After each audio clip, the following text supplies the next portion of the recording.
Mazu is 'n sorgvrye leeuwelpie. Hy is lief daarvoor om oor rotse te spring. Ongelukkig spring Mazu altyd sonder om te kyk.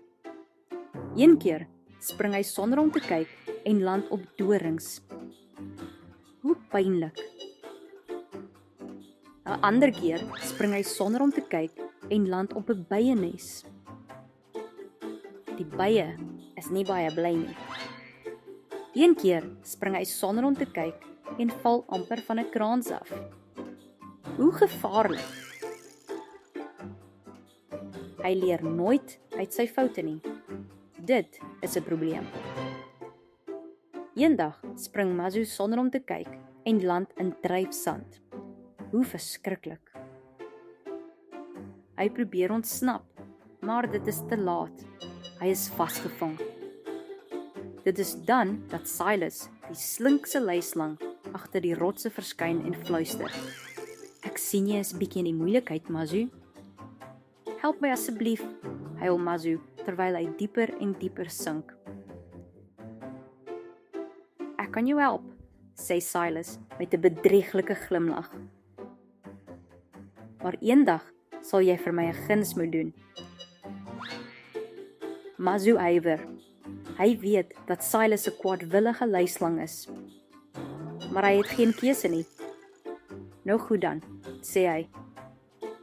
Sighlus draai haar lang lyf om Mazu en lig hom stadig uit die dryfsand. Sighlus druk vir Mazu styf vas en gee hom 'n bose kyk. Moenie vergeet nie, Mazu, fluister sy. Jy skuld my.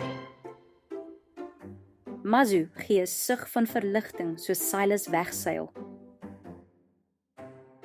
Hy besef dat sy sorgeloosheid hom in gevaar as ook in Sighlus se skuld geplaas het. Van daardie dag af, kyk Mazu voordat hy spring. Daardie dag leer hy 'n belangrike les. Wanneer ons foute maak, moet ons 'n oomblik neem en versigtig dink oor die gevolge, voordat ons vrolik aanbeweeg. Dit kan eendag jou lewe red.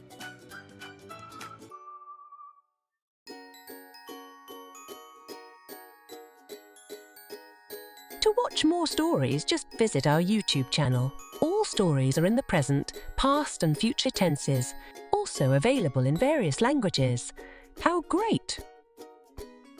Also, members of the Abuti Academy get access to workbooks and much more. Visit our website to find out more about all the language learning materials that we have to offer.